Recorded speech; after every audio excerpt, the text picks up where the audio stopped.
All right, everyone, welcome back. It's been a busy week at Flux, and we've launched 7 new apps on the Flux network, including Minecraft, Private Bin, Owncast, SyncTube, TeamSpeak, Valheim, and Terraria. So have a quick peek at what we're doing.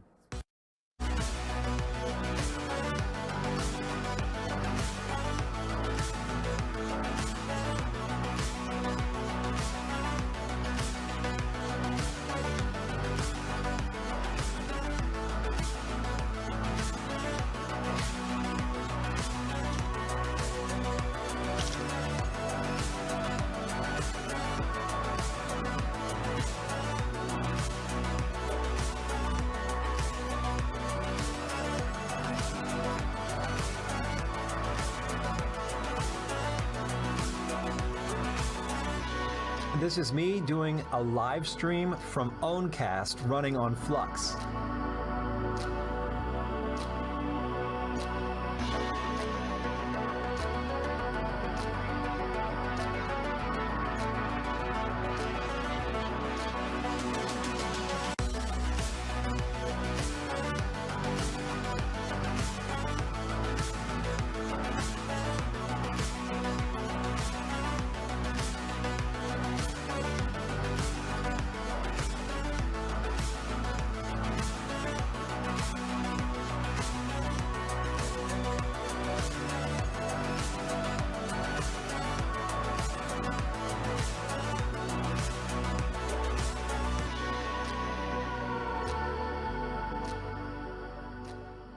All right, everyone, welcome back. Week 2 is really heating up with the Flux 30 and 30 challenge. And here are some of the titles that we just added.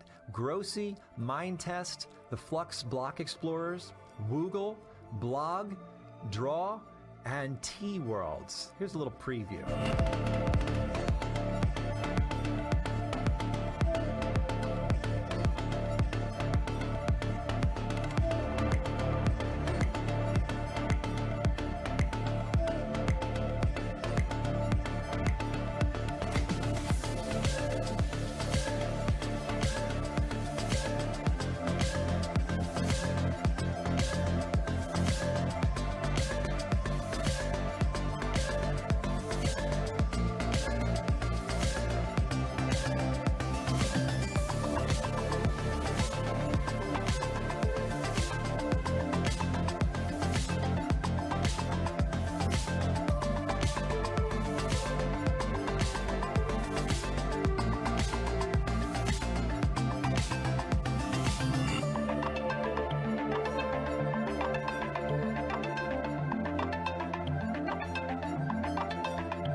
Everyone, welcome back. Week 3 is super exciting. Not only have we launched the Flux Marketplace, that was actually one of the apps for this week's list. Now you can run your own pre-search node or your own Firo node. So check that out in the app section on any Flux instance. We also added WBO, which is an online whiteboard. Tossios, which is a 2D multiplayer shooter game. DevLife, another game that you can play online. Ark Survival Server, which is a cool way to connect with all your buds and play Ark. We also added the pre-search white paper, and Passio, which is a cool geography quiz game that you can play. Here's what we've been up to. Check out the highlights.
All right, everyone, welcome back. Happy New Year. Man, this is an exciting time for the Flux network. We launched 30 apps in 30 days during the month of December.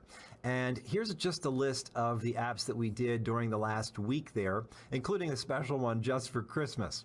They include Focal Board, LibReddit, Yacy Gift Run, the Flux Solana Asset Claim, Element, RustPad, EtherCalc, and Bibliogram. Check these out.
And that about sums up our December 30 and 30 app launch on the Flux network. Special thanks go out to our developers, including Little Stash, who was staying up around the clock, making sure that all of these different apps were launching on the Flux network.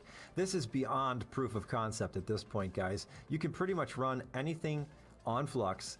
If you can Dockerize it, you can run it on Flux. And we're making it super easy with the Flux marketplace. So if you are a developer and you want to run your app on our decentralized network, get in touch with us on the Discord or check us out at runonflux.io. And as always, guys, if you like this video, give us a thumbs up, hit subscribe, share it with your friends, and we'll see you in the next video. Peace.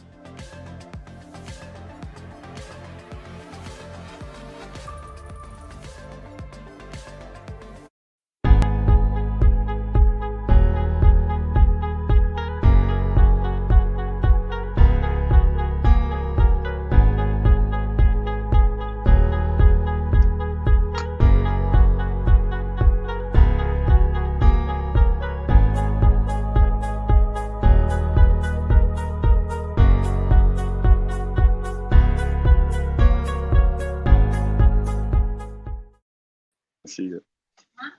We can see it. We are live. Hey guys, how are you? We got Ollie, we got Trunk, and we got Dan. Parker is stuck in the world of shitty internet, so he'll get here as soon as he can get here. What's he got? Trunk, like gigabit fiber or something like that? He still can't get on. What the hell's going on? I don't know. It's crazy. Welcome everybody to another AMA. I'm Dan, and we got Trunk here. And Ollie, are you hanging around? Oh, I'm here. I'm enjoying. Yeah, dude, you're killing making these nice little trailers for bringing us in. Everybody gets pumped up about it. So good work on that. So guys, we wanted to get right down to business here. So we've had a very eventful couple weeks. We announced our node halvening coming up. We also announced our partnership with NVIDIA and us joining the Inception program, which is some big news for us. I can tell you it's not going to stop there. We're foot's on the gas. The accelerator's full bore, and 2022 is going to be the year of Flux. So we're super excited about that.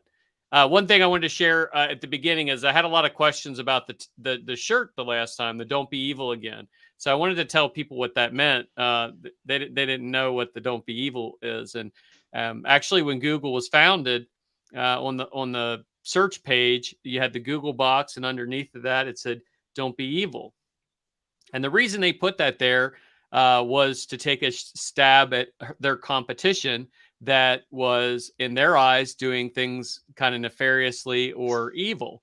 So they put "Don't be evil" in there, and they kept it on there till the shareholders didn't want it on there anymore, and they started to sell your data. So they removed the "Don't be evil." So this is "Don't be evil" again for Google. So just that'll probably answer a lot of questions that I'll get. I got like literally 25 to 50 DMs asking about that. So, all right, guys. Well, let's get right into it. We've got a lot of questions. We also want to field some questions. We got about 130 people watching live. Thank you guys for coming. Like and share. Make sure you go out there and hit that like and share button so that we get out to as many people as we can. So, Ollie, I'll turn it over to you, and we'll fire off the first question. All right, let's do this. All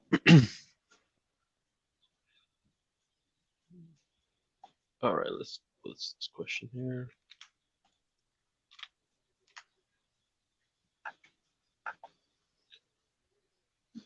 All right, the first question is, which node tiers will be able to earn Cadena as well once the changes are made to the tier system?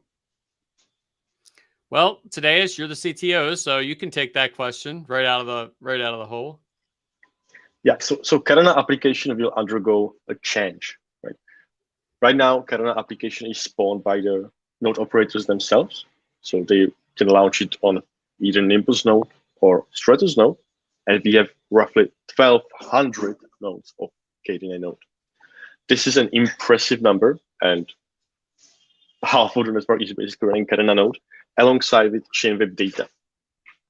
This is great, but we sort of rely on the node operators to update promptly to the network. And recently we see some big, small issues with the internet connection of the Cadena node. So we would like to take it a step further and make it a global application on the network instead of a local application. So we are thinking of launching about 500 instances of the Cadena node that will be run globally. So there is more easier way to update the application, and it's more reliable. So the requirements will change from running only Cadena Chainweb node to running both the Chainweb node and Chainweb data alongside it. So both Nimbus nodes and Stratus nodes will be eligible to run it, but it will be controlled globally by the Flux OS, not by the Flux operators. So the distribution algorithm will change as well, and we will keep you posted on how exactly it will fork in the very soon future. Yeah, and I think that's important as we continue to kind of scale out. We're going to identify lots of different opportunities, and we're going to need that additional space to be able to put other things on there. So we're not changing how aggressively we're going to support the Cadena project. We're just going to change how it's globally deployed, and that'll open us up for some other things, some exciting things that are coming down the pike as well. So sometimes you got to make a little room here and there, and our scaling is really going to help that as well. So we're super excited to get the halvening out of the way and get to the next iteration of Flux. All right, so next question is there any optimal smart contract coding language for developers to lean into in building to deploy in Flux? Today, I'll let you take that one too.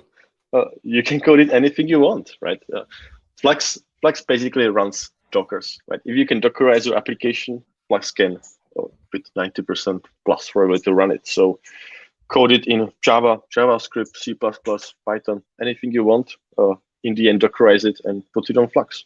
That's so easy. Trunk, take that a step further. What's the language that you see people using the most to code? Is it really all over the place, or do you have a particular language that's it's more popular? Really over the place? Yeah, you can code in any language you want, and we see applications that are coded in C++, JavaScript, or standard HTML pages, right? We see Python applications. Our DB fetch is Python application, so there is a huge variety of languages on the Flux network already spawned. So awesome. All right, so next question is, can the GPU mining algorithm be tweaked so it's more efficient? It's currently using more power when we compare to eHash. So Go ahead. Go ahead. No, All no, right. hope so. But we will be transitioning to something called proof of useful work throughout this year. So the algorithm will logically change. So there are no tweaks planned to the current algorithm that is used for mining, but we are completely changing the concept of how we look at mining, and that is an important decision to move forward with. Yeah, proof of useful work is kind of a game changer. I get super excited. My eyes light up a little bit when I talk about it because it really does change the game. The ability for us to be able to use all that computational resources to be able to do something useful, and we've been doing it with our Flux nodes. I mean, really, that was us pioneering the first iteration of proof of useful work. Trunk, what was the very first application we launched on Flux? Oh, that was folding at home, right? Yeah. I mean, it's amazing concept. Right in the middle of the COVID pandemic when we were trying to fold proteins. Trunk comes in the 11th hour and we deploy on the network, and the next thing you know, pretty much everybody who had nodes running at that point was folding. So yeah, it was super exciting. So that was really kind of the first iteration of proof of use work, but I think it continues to keep maturing. And I think there will be some optimization around that as well. Yeah, I've said this before that I think proof of useful work is not a necessarily Flux project. I think Flux is the one that's going to be pioneering it and working to develop it. But I think it's developed for the crypto community as a whole. I would love to see other projects adopt it. I would love to see other projects working together with us so that we can take computational resources from other projects and all work together. So if we can have that and we can have a hybrid kind of symbiotic world where we're all working together with common goals, we're not so tribal anymore. Now we become, blockchain, and that's what blockchain was supposed to be to begin with. So yeah, pretty pumped about that. All right, so next question is, will there be any opportunity to test the new tier system for those looking to make a review before the launch? So we are working on a testnet, full-fledged testnet, right? Currently, Flux only operates on mainnet, and testnet is used just for developer purposes. So our goal throughout this January month is to have publicly available testnet that is fully operational, 24 hours. There's miners on it. There is standard Flux nodes on it.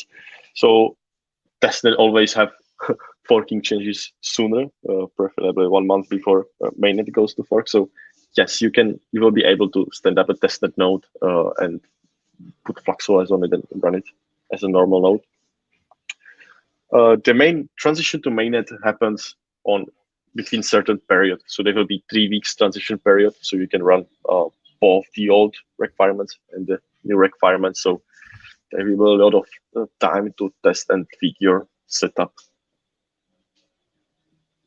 Yeah, the other thing I want to add to that, Trunk, is we're going to have a the testnet is already up and kind of running now. We want to have a really robust testnet, but I use the next iteration of our nodes as our testnets as well, because you'll be able to deploy Jetsons and Raspberry Pis. I call that the ultimate testnet. For 5 Flux, you can tune up a node and you can start to test these things out fairly simplistically. Like, you can start to deploy these, put them on the network.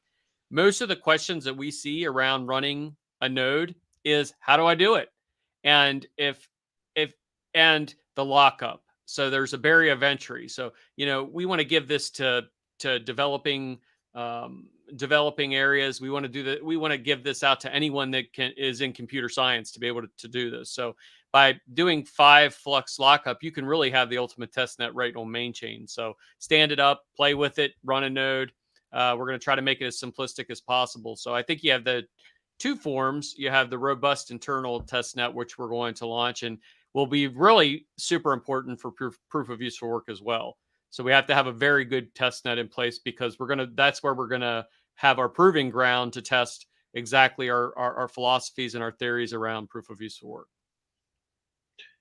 All right, so next question is, if we want to get a jump on purchasing a Jetson, which model is the best for opportunities with Flux? Damn it. I wish Volter was here. Volter gets like this weird look in his eyes when you start talking about Jetsons and pies, and he just is like, he glazes over like he's just so happy.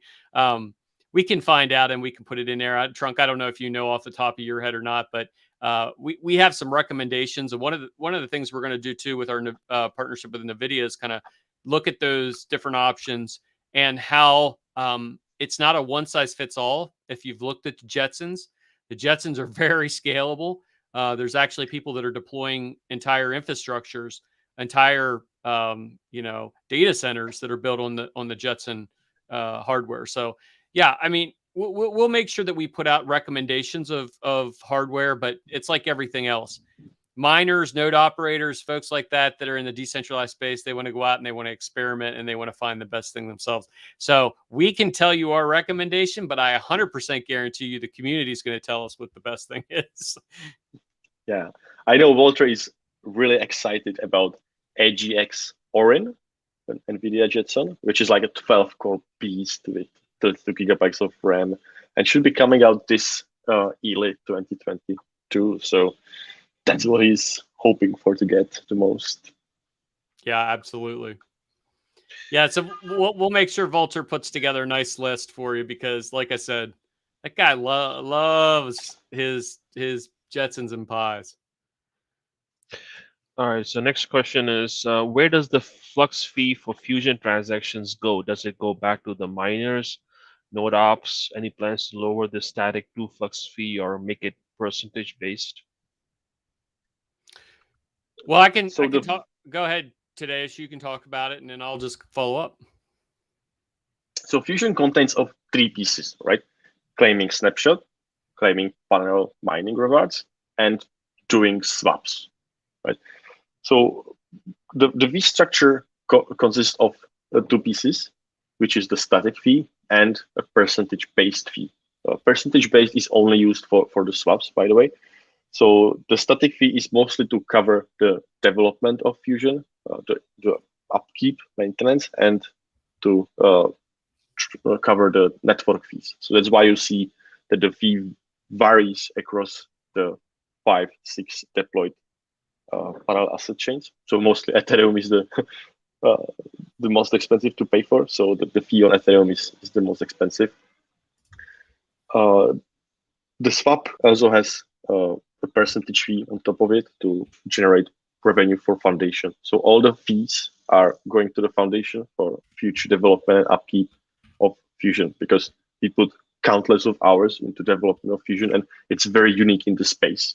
You can go and search if there's some blockchain or some project that is doing this kind of swaps across 5-6 blockchains, and I will guarantee you that you will not find much that is so simple to use, so easy to with seamless transition to different chains. So yeah, and the other thing I would mention is that those fees go directly back to the foundation for development of the project. So, I mean, our goal is to create a perpetual foundation which continues to fund itself into. I mean, we want to hand it off to our kids and their kids' kids and their kids' kids. So, our goal is to make the most of our utility asset, which is Flux. We don't have a gas model. We use the actual utility asset of Flux, and that's super important. That also helps with the growth of the project and people utilizing the platform. So, yeah, I mean, do I see the fees going down? Probably not. We'll adjust them as the price of Flux continues to increase to make sure that it's fair. We don't want to be taking more than what is appropriate. But yeah, I think it's super appropriate right now, and I think the development of the project. I don't think there'd be anyone that argues the success we've had with the resources we've been given. So, yes, the fees are always adjusted as the price of Flux changes. So, if you are using main chain or Carina chain, the fees as low as 1 Flux. So, it's pretty convenient. All right. So next question is, what will the storage nodes provide to the dApps? Maybe on-chain database with MySQL API, which could help host persistent data the LAMP application need. So persistent data is something that we definitely need to be looking at. So Trunk, did you want to dig into that a little bit? We are already working on it. it's there is a work that is already going on for at least a month, purely focused on this persistent storage and sharing of data across the nodes. So they are all up to date with the data that user input to some node. It is not an easy problem to tackle, right? There are data that can be just simple databases, which replication is kind of okay to do. But then there are other data, such as you want to share the same video, or share the same file, right?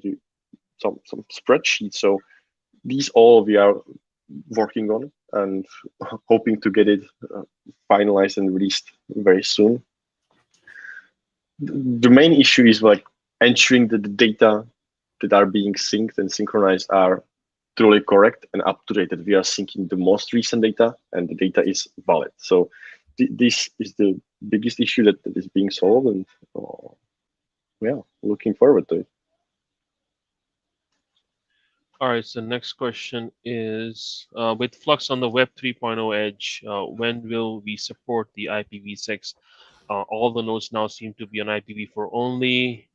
Also could allow more than one node in a home. IPv6 gives at least /64 subnet. So I would say that the internet itself is antiquated. I think the world kind of revolves around IPv4, but we know we want to get to IPv6. So, Trunk, you want to talk a little bit about some of the things that we're looking at eventually doing down the road? Yeah, look, we understand this is an issue, right? With this halvening 4, we want to promote heavily home hosting. So people actually run the hardware at home, enjoy the network from their home. So we are not relying on some VPS providers, some big services. So that's our goal with this halvening. And this goal is set for 2022 to allow multiple nodes to be hosted from home, right? We know that majority of people have just one IP address, right? So we need to find a solution to make it work and make it. I would say that you're going to see some partnerships coming up too, as well, where we're working with people in the legacy infrastructure, the legacy systems who already have some idea of the way that they want to work on this, and we could adopt some pieces in there as well. So I think there's tons of opportunities there. I think our goal is to get there to IPv6, and the team there's no doubt about it. That's the way they want to push. All right, so let's do the next question. Would an NVIDIA RTX GPU, which has much more processing power than the Jetson, be compatible in the Jetson network for machine learning and rendering? So that's a good question, and one of the things that we're working on with the NVIDIA Inception is some allocation of resources, and the RTX cards GPUs were actually one of their focuses. So I don't know enough about them yet to really speak to it, but I do know there will be some preference given to those.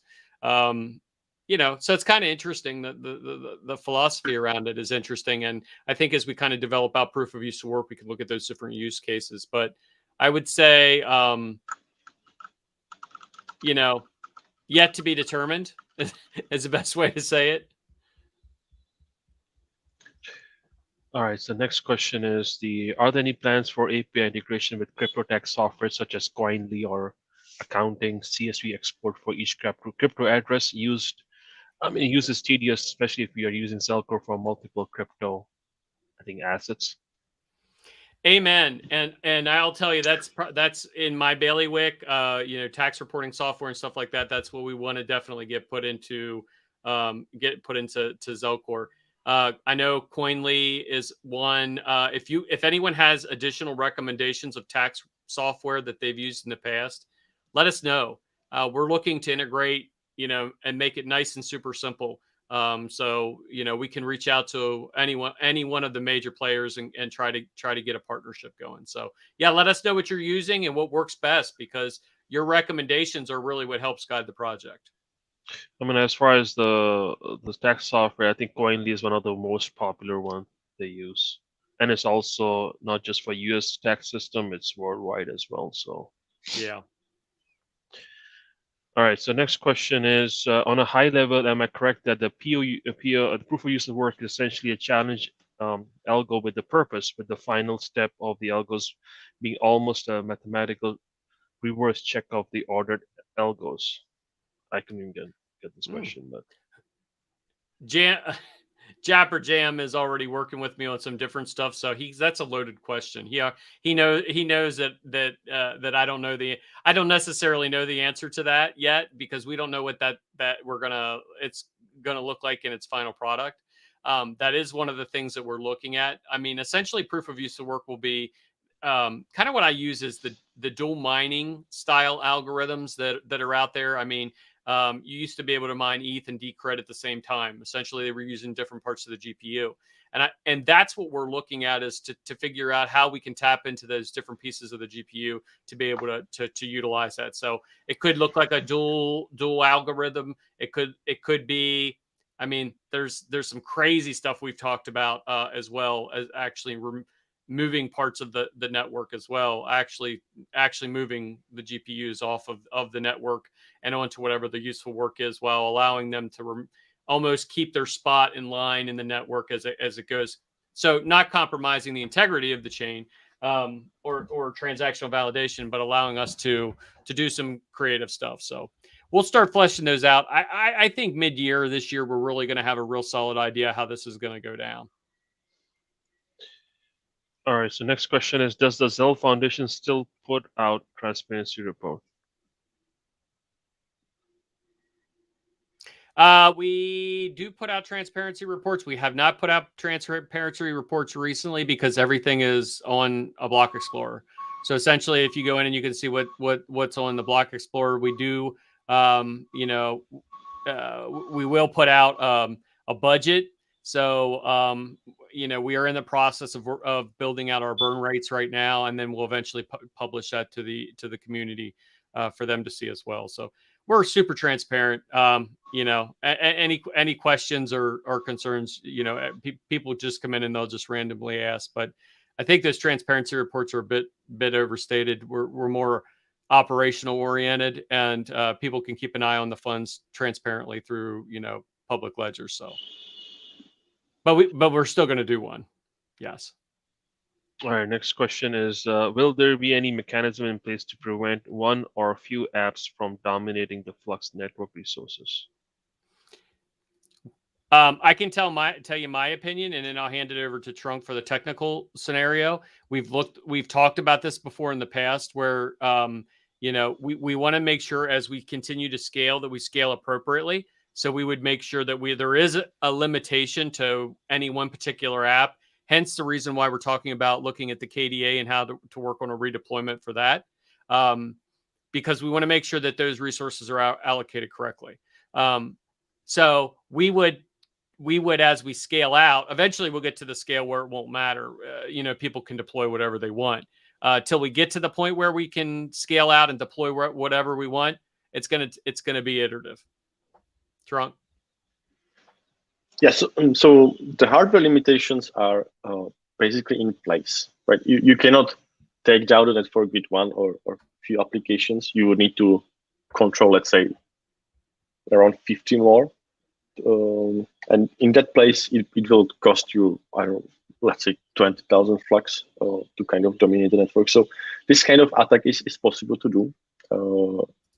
But yeah, it's kind of difficult, right? That's why there is a possibility to blacklist application. And in a matter of fact, we already had to take down some very malicious applications on the network.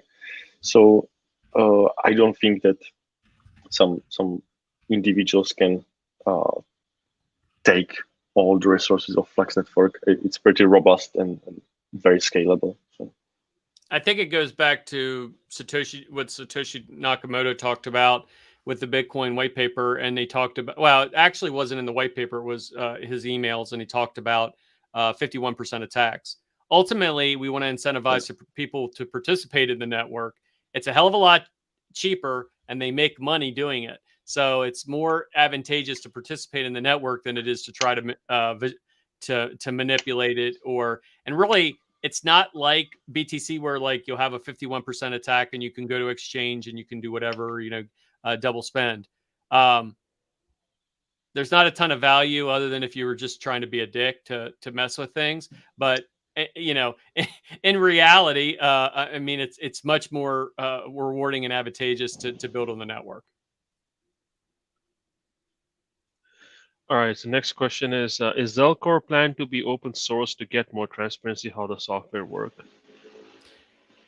Actually, Zelcore is a fair amount of Zelcore is open sourced. We have no plans. Zelcore is a private company, and we have no plans to open source the actual software, the meat and potatoes of Zelcore.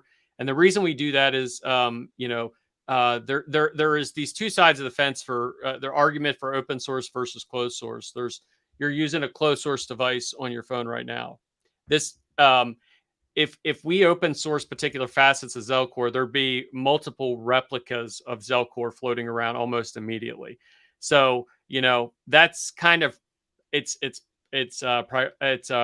private data, and we're not necessarily looking to open source that. The rest of the project, everything is open source. Flux is open source. All that stuff is open source. But there is a world where you have to have some closed source pieces as well. So I know the die-hard extremists love to know that everything's open source, but there are products that just fare better closed, and that we're going to keep it that way. Today, do you want to add anything into that? I think you sum it perfectly well, right? That's the main issue, right? Once you have something open source, it's open wide to the public, and anyone can take it, and we will have 10, 20 clones that most likely will be malicious, right? Yes. So that's the problem. All right. Next question is: will we be able to stake Flux in Zelcore wallet in the future? I think so. Yes. We've talked about a couple different ways to make this happen. It's something that a lot of people are really excited for. They want to see the ability to be able to do some type of lockup or staking inside of Zelcore.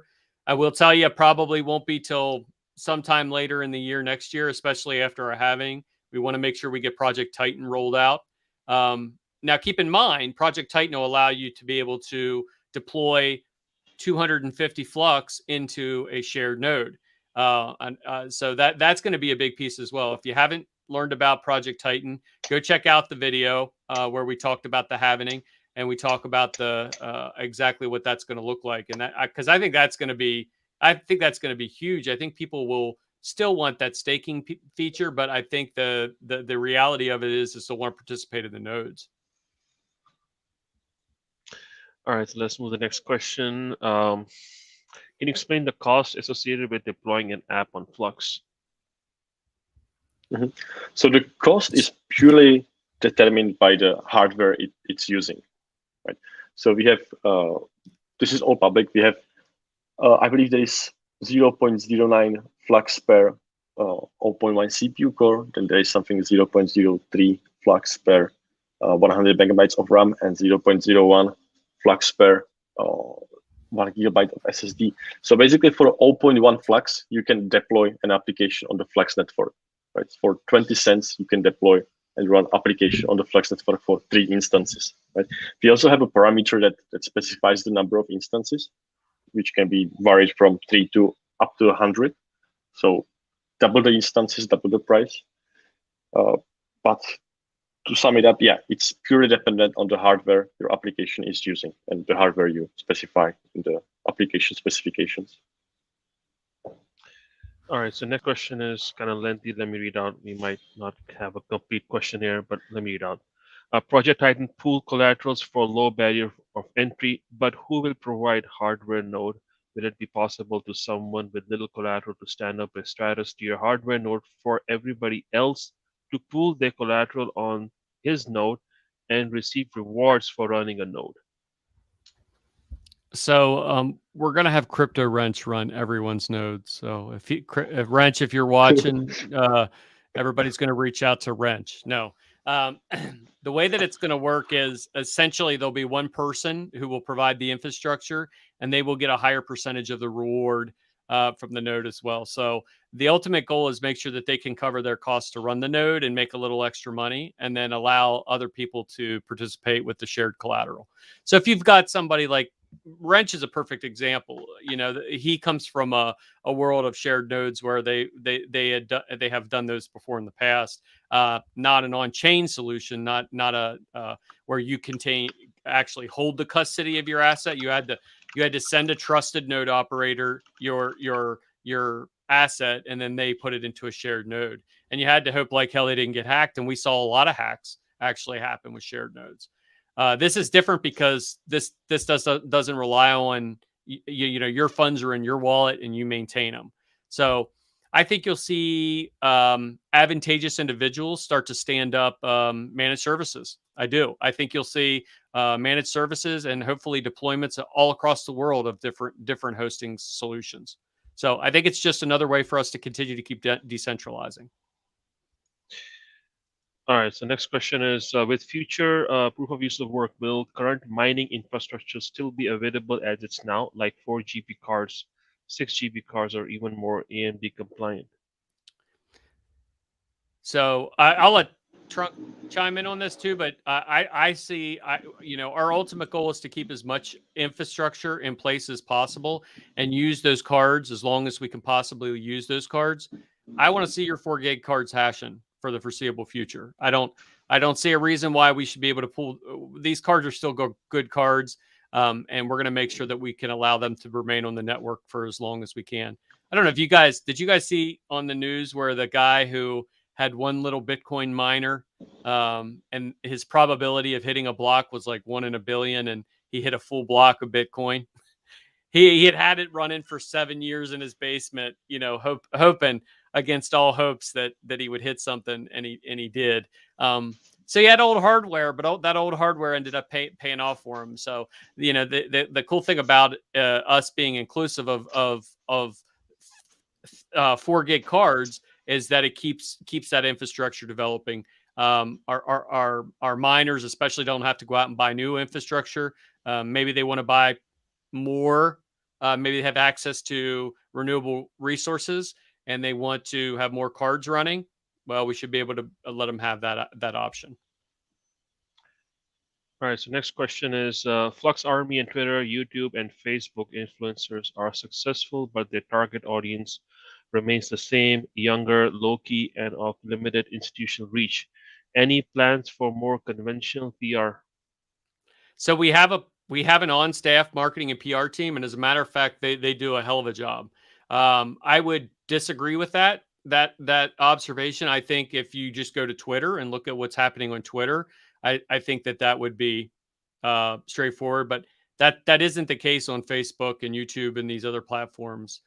We actually have Betty, who's running our part of that marketing campaign, and she has done amazing work with getting Facebook up to snuff. Reddit, we were the #1 trending coin on Reddit for weeks and weeks, and I think we still are, in the top 3. So I understand what you're saying, and we are going to have a deeper reach for enterprise-based clients. But hey, man, this is how you get adoption. You reach out to those people that are energetic and they're young and they want to participate in your network and they want to be part of it. They want to show up in your community. They want to come to AMAs. They want to do that stuff. So that's how you build a foundation that lasts. So, us old heads, we don't give a shit about that. I'm different than probably every other 47-year-old. You know what I mean? Like I want to be part of this. I love this. This is my passion. I would say most 47-year-olds would say they don't want anything to do with it. And even the enterprise folks that have been in enterprise systems or legacy institutions for years and years and years and years and years, they're not necessarily the most early adopters in the adoption cycle. They would be way over the curve and down the other side. So our job is to create that user base that's going to be our next 5 years or next 10 years of growth. So I think cultivating those younger individuals is absolutely 110% our key to success to grow this project. Get it in front of as many people as humanly possible. And they tell their friends, man. I have my sons tell their friends and their friends and their friends and their friends. I got them over here at the house. They want tutorials on crypto, and they downloaded Zelcore and they want, to get some free Flux. So those are awesome opportunities, and we should all be really happy and capitalizing on them. All right. So next question is, thanks for the insight for home hosting. I'm having several boxes ready for home hosting. When you will allow one IP address for multiple hosting? Talking about more like running nodes. Yeah, like we already talked about it, about the possibility of IPv6, and this is touching the home hosting, right? We want people to run multiple nodes from their home, and we know that the limitation of one IP address is there. So our goal is to make it happen and make it happen as soon as possible. So yeah, I mean, that I would say you're preaching to the choir, because once we go IPv6, our network is gone. See ya. I mean, people can stand up as much infrastructure as they like, because the only limitation we have right now, we really have two limitations. One is the current IPv4 versus IPv6, and bandwidth. And the bandwidth they can fix most of the time, but you can't get more IP addresses a lot of times. So I think it's on. If you had to put them in order, that's in the top 3 of things that we want to look at eventually. All right. So next question is, what would you say are the next big steps for Zelcore? Any plans to break it up into a suite of tightly integrated applications? Any plans to allow the third-party integration? What's up, flashing cursor? Good question. And Trunk, I'll let you kind of handle the majority chunk of that. I think the only thing I can say in my input is part of the glory of Zelcore is the fact that it really encompasses all the pieces of what blockchain really is. It looks at the actual assets, the storage and custody of the assets, looks at nodes, looks at mining, looks at trading. It's very inclusive. It brings everything together. Now, I will say this. I think there is a place where you could have a basic version of Zelcore, which is very limited to new users who would then mature into Zelcore.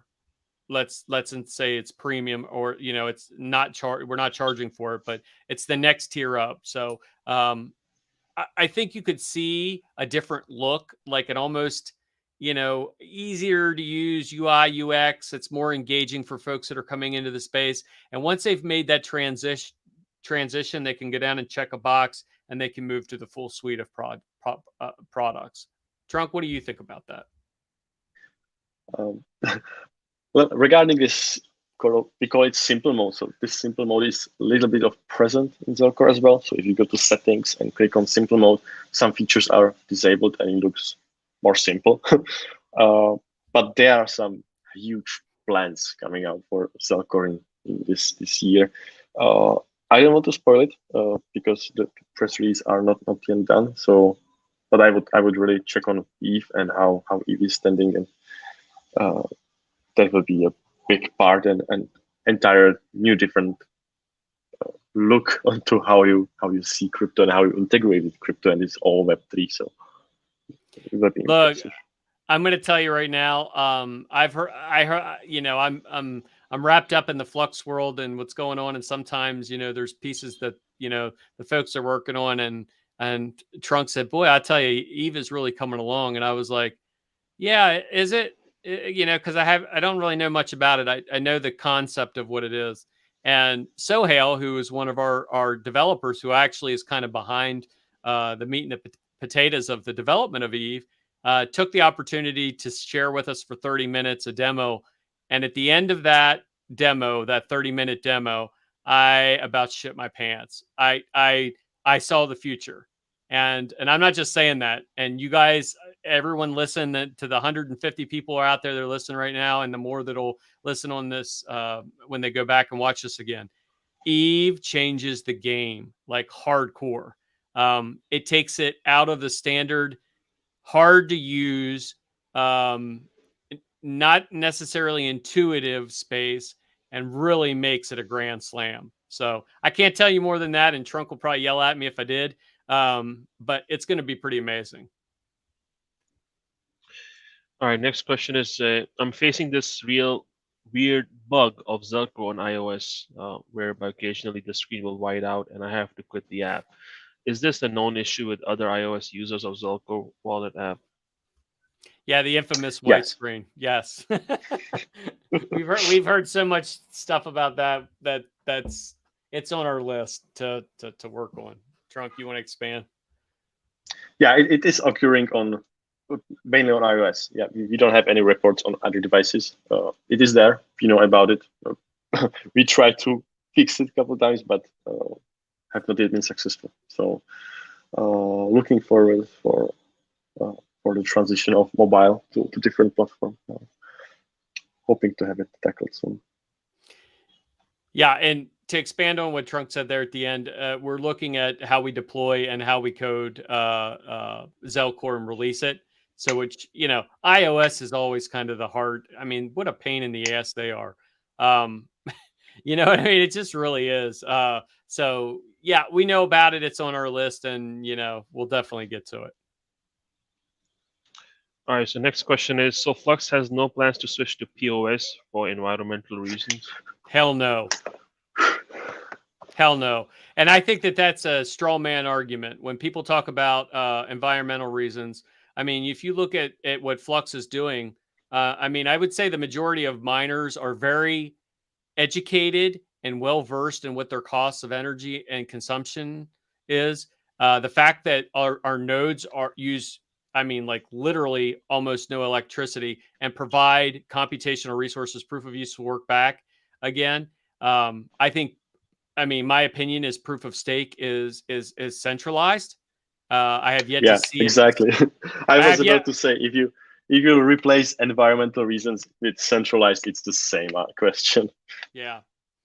So I don't know. I think that's a straw man argument. I think that that's probably, that was created to demonize mining.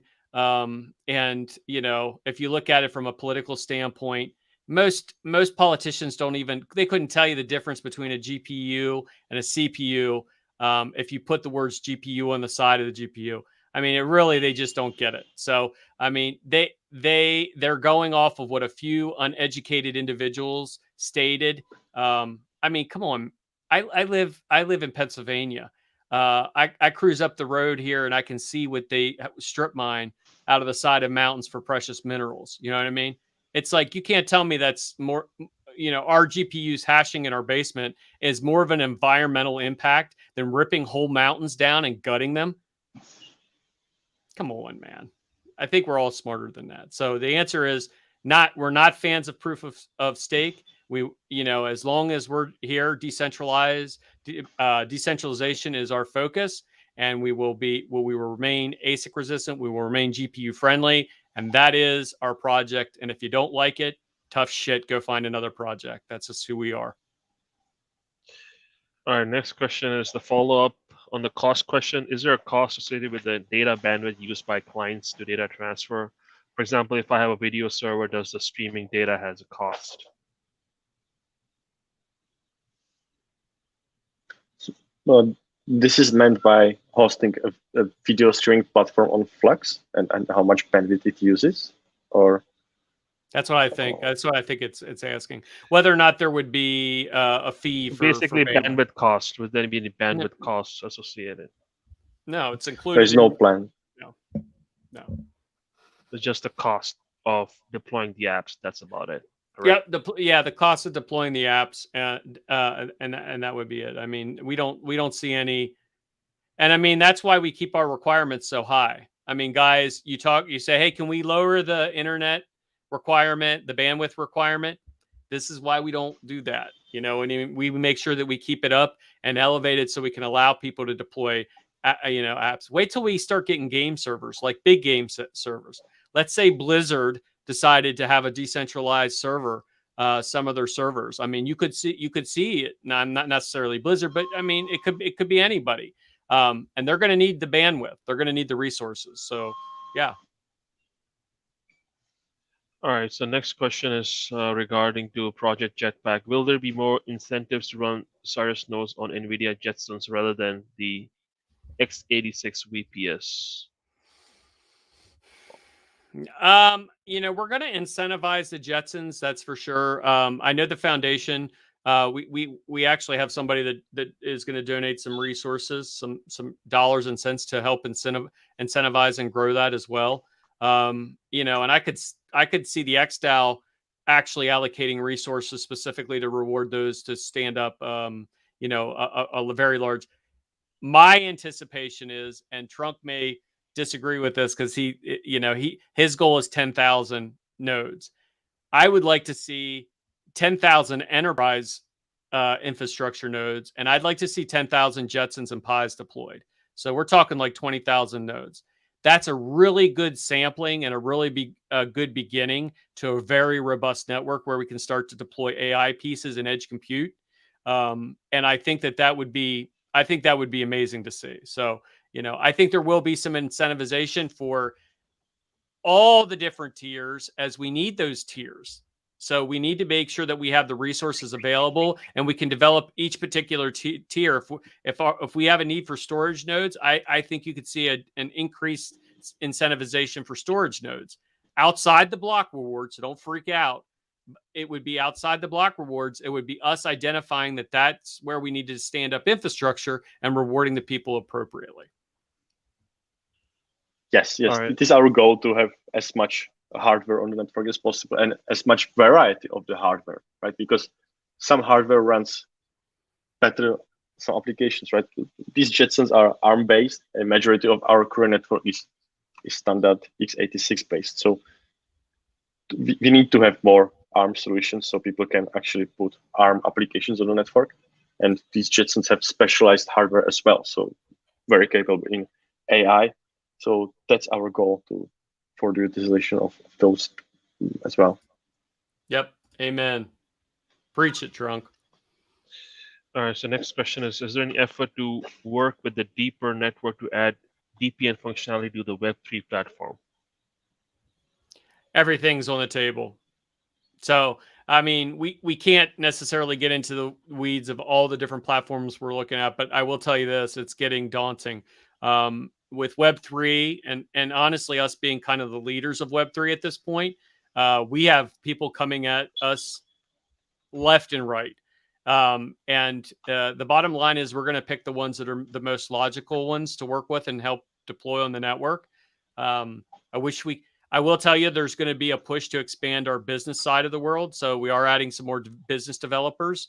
Right now we have 4, and I think you were going to see us up in excess of 10 total business developers at some point. And those are customer service representatives working directly with enterprise infrastructure or new clients that will be coming on to the enterprise-based side of the world, and helping them understand what is Web3, because that's the biggest thing is we have to become evangelists and we have to actually educate the users that will be our customers in the future. How crazy is that? Did you ever think that you'd be at a point in your life where you're the ones that are educating, legacy-based Web 2 infrastructure about what Web 3 is? I mean, it's crazy. It's bizarre world, but we love it. All right. So next question is, so what's the progress on providing container security as hosts still have access to container info? Trunk, you can go ahead and take that one.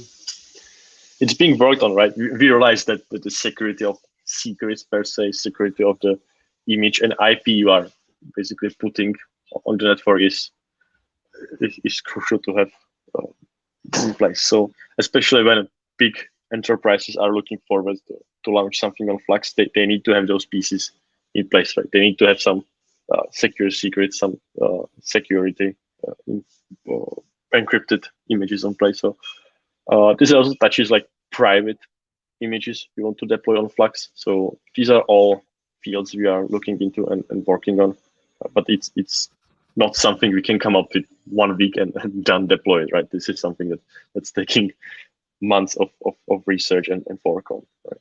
Yeah, and anyone that's been around the project long enough to know is I want electronic medical records on Flux. That's the whole that was one of the driving forces, a Paradigm, which is a project that is still sitting on the back burner waiting for the deployment of that exact solution.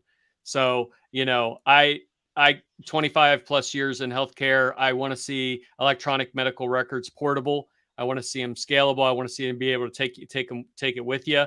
And Flux is in the Web3 layout that we have and the secure containers that we will have will be the perfect proving ground for that. So I mean, as soon as it's done and we can start to deploy like test apps, I'll put my electronic medical records on there because I am that secure in the fact that our solution will be it.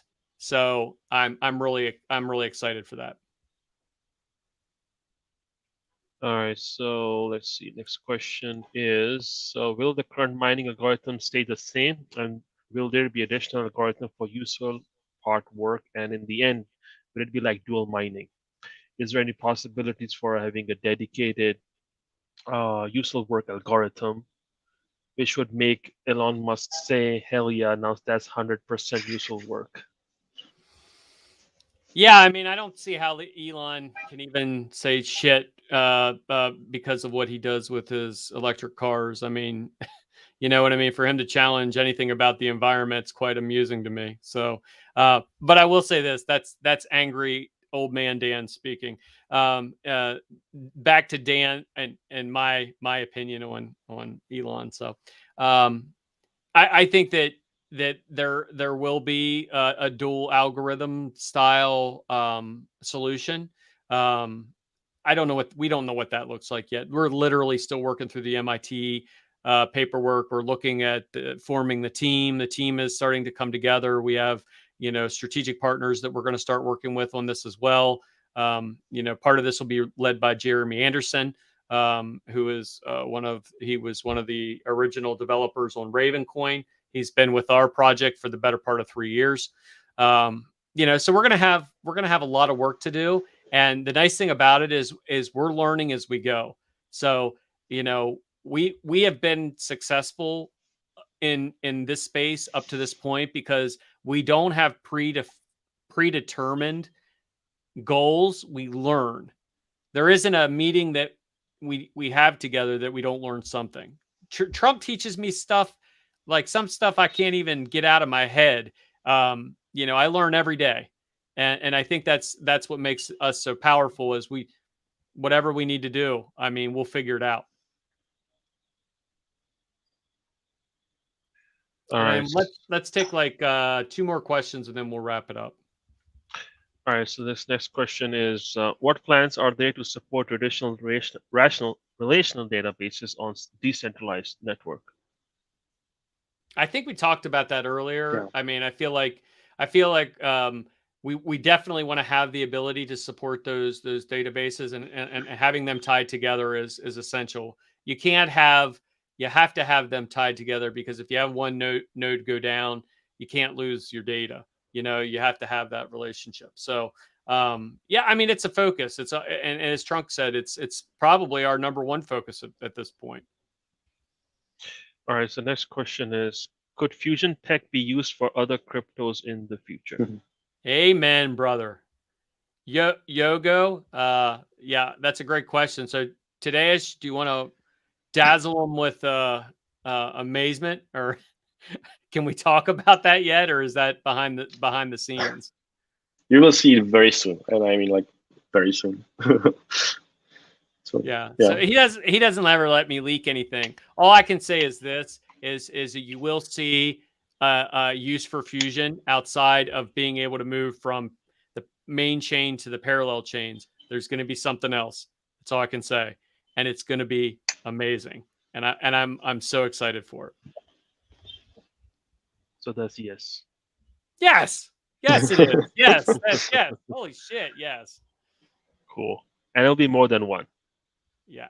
I think it could be a lot. I mean, you could literally drop any asset into that first slot where Flux resides. So, I mean, we're doing DeFi like DeFi should have been done to begin with. So the user has custody. It's all in wallet. You can move from one asset to another asset. You can move from a primary to a parallel. Yeah, we're doing it right. All right. So next question is: did anyone challenge you, Dan, for that 100K Web3 talk? No, and as a matter of fact, if he decides, if Chris Dixon wants to decide, I'll do $200,000. I will do $200,000. I'll do $200,000 to a charity of Chris Dixon's choice. Don't care what it is. I recommend Code Like a Girl. I love that. I love that project. That's a really awesome project. The challenge, the gauntlet is out there. You know, we have people in the community that want to donate resources as well. They want to see it. So, you know, we need to talk about why Web3 is decentralized and why we're doing what we're doing. I am 100% behind that. And you know what? I would have a conversation with Chris. It wouldn't be adversarial. It would be engaging. And I would want to know why we need to have centralization as a piece for Web3. And because that's essentially what it is. And this is why I don't like proof of stake. This is why I don't like VCs. This is why I like decentralized, community-based driven projects. So yeah. $200,000. See if he does it. I don't think he will. All right, guys. I think that's probably about it. We'll end on that. I probably should have went to bed. So, I guess. Yeah. Well, special thank you to the community. Special thank you to all the folks that stayed the whole time tonight. Sorry we didn't get Parker. We'll bring him back for the next one. We're going to get him a damn computer and some internet that works.